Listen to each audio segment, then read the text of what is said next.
So I did the mature thing tonight of actually taking notes, as a good journalist should do, if I can call myself that. Anyway, Raw was a lot better than it has been in recent months. The sort of announcements on social media of the matches that they announced: Seth Rollins versus Daniel Bryan, and the Fatal 5-Way #1 contender match for the US title. Maybe sort of anticipate anticipate that the matches I wanted to see, but I was scared at how they'd be booked. And all in all, it's probably the best booking that they've done, and best quality shows overall in a long time. One massive thing I need to make just get out on my chest, because I'd like to get the negative stuff out early, is EC3. What has he done? He was on TV, yay, and then Seth Rollins killed him with a chair. Well, not literally, but just battered him. Then the New Day sort of unceremoniously covered him up with Big E's cape, whatever you want to call it, and then proceeded to, whilst unconscious, sanction a random 6-man tag match between the New Day, Corbin, KO, and Sami Zayn. And Big E had him lifted up and was just sort of throwing him around as if he was, shaking, nodding his head in agreement, when he was obviously kayfabe knocked out. One positive around that is that, Seth Rollins was going around basically battering people with the chair. Anyone that looked like they were going to be the special guest referee for Stomping Grounds for Corbin, if they were even talking to him, Seth Rollins, rather unbabyface like, was just battering them. Elias was first, but then Elias obviously is a heel. He started off the show in a ref shirt, did a little song as he does, little promo, and so Seth Rollins just wellied him out of nowhere, which was a nice start to the show. 3-minute opening promo, action straight away, which led straight into the Fatal 5-Way match, and then Elias went on to eat every single participant's finisher in the Fatal 5-Way match. As they entered in one by one, they all did their finishes on him. Sorry, babyface and heel alike, which was good fun. Elias he's dead. He was absolutely just murdered by everyone there. And the Fatal 5-Way match itself was good quality. I won't get to the end straight away, but Cesaro, he was the first out, bit of a shame, but then he did get his heat back. He lifted Braun Strowman twice. He did a move on him, then Lashley intervened. Cesaro took Strowman's finisher, and then took Lashley took Strowman's finisher on top of Cesaro, who was then pinned, which was, I suppose not the weakest way to go out. And then he got his heat back. He came back in with Lashley, because Lashley by this point had also been knocked out, and then actually hit the neutralizer on Braun Strowman, which was great, amazing, amazing to see. And they proceeded then to get Hitman and Lashley helped get Strowman pinned. Ricochet hit the 630 on him, and so the three of them pinned him, 1, 2, 3. Then you've got two faces battling it out, which was, again, good to see. Miz versus Ricochet. I wouldn't have minded either placing Samoa Joe on Sunday, and Ricochet got it, which is great. Great for him. It's strange though how Ricochet's been booked compared to Aleister Black since they split off onto different brands. You'd have thought Black on SmackDown would have, been the less wasted of the two so far.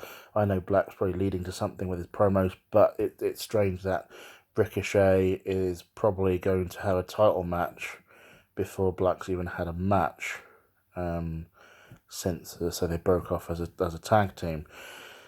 But yeah, it's nitpicking.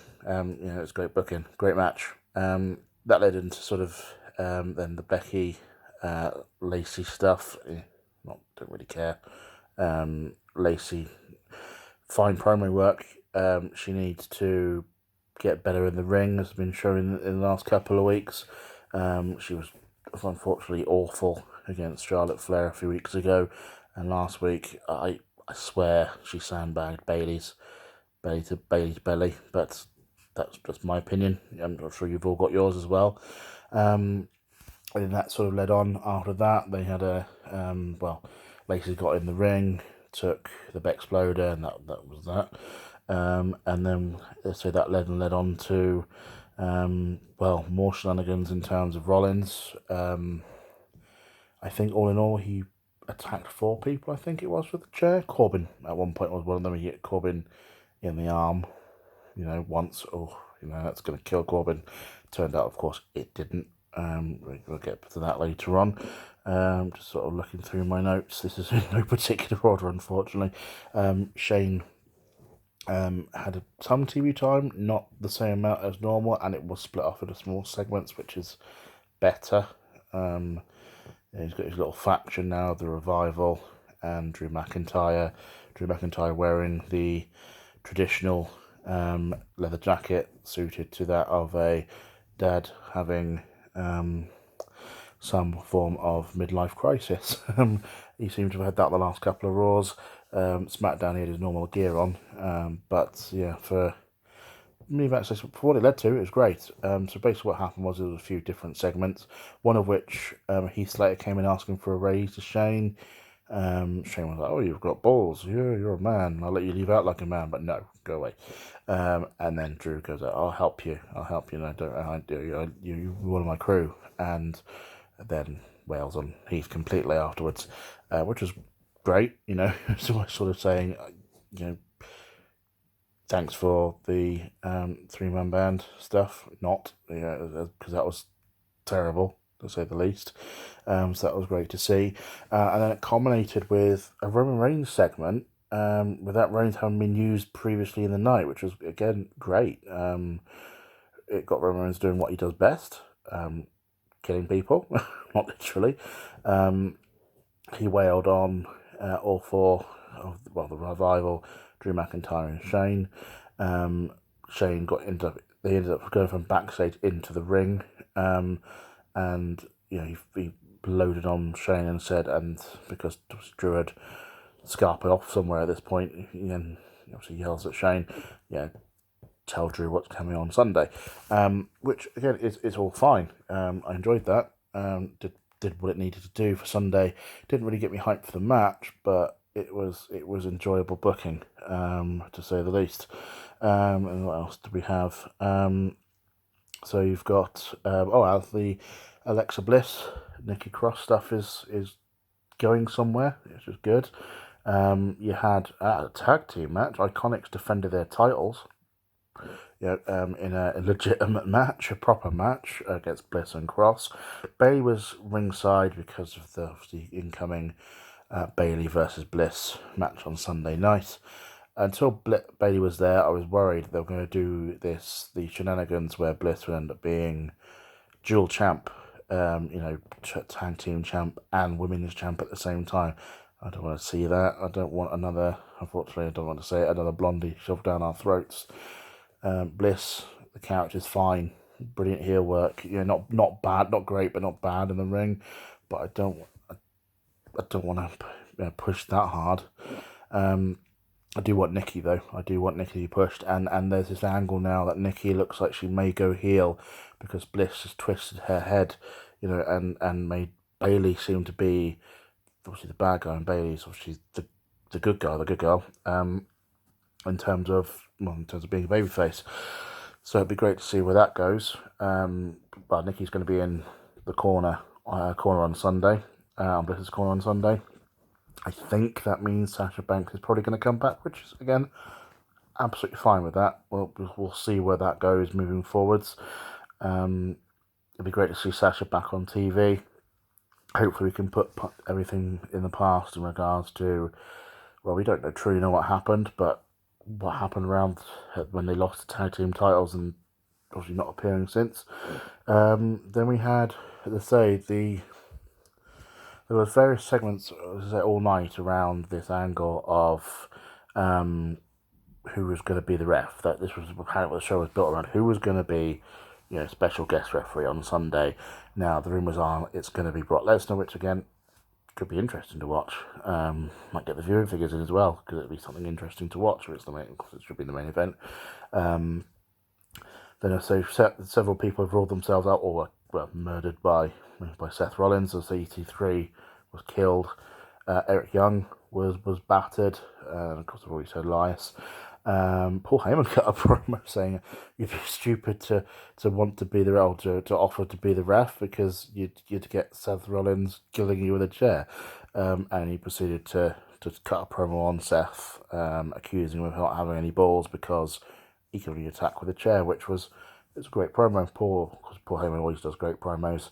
KO and Sammy also did an angle where they're refusing.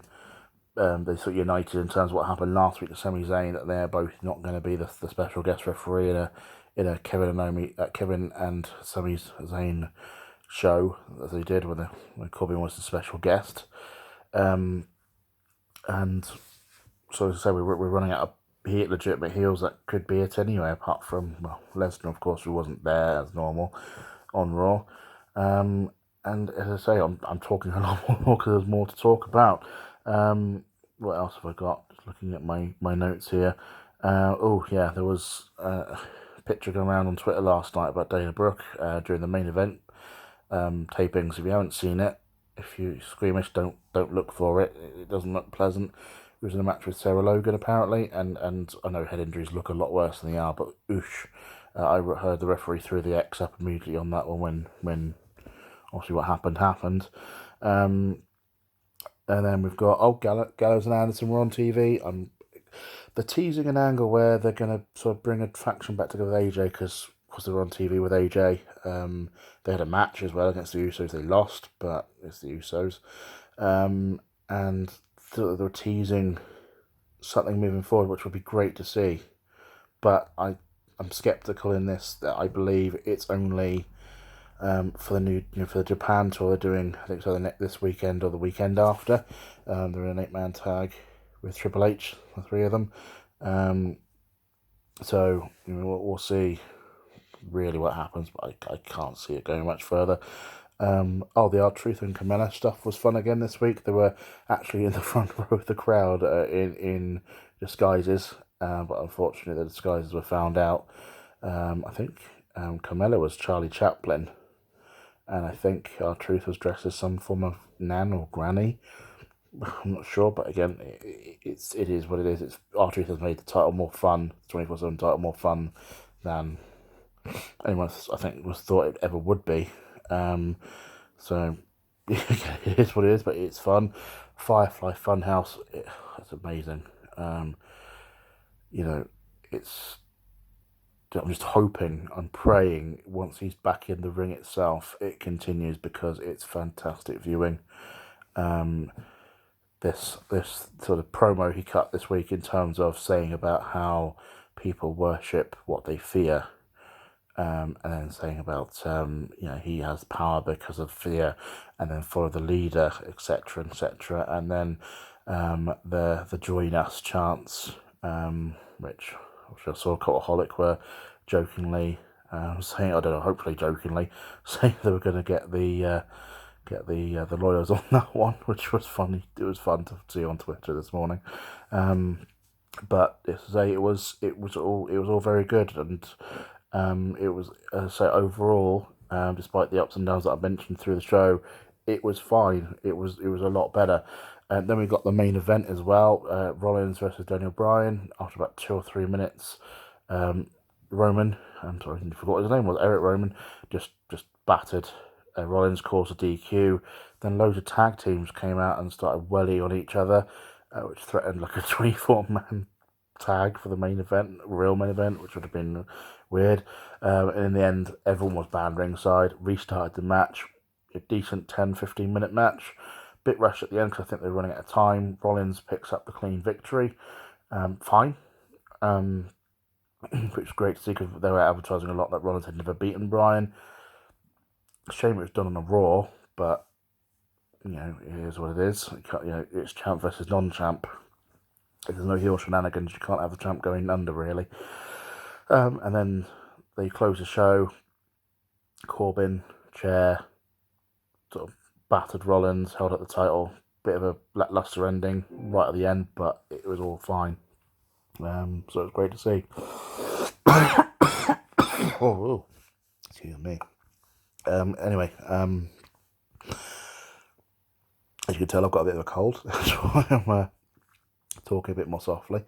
If you can, give me a like, share and subscribe. Follow me on Twitter at Insomniac as well. I will be watching SmackDown tonight, and hopefully we'll get another good sort of go home show to Super Showdown. But thank you for watching.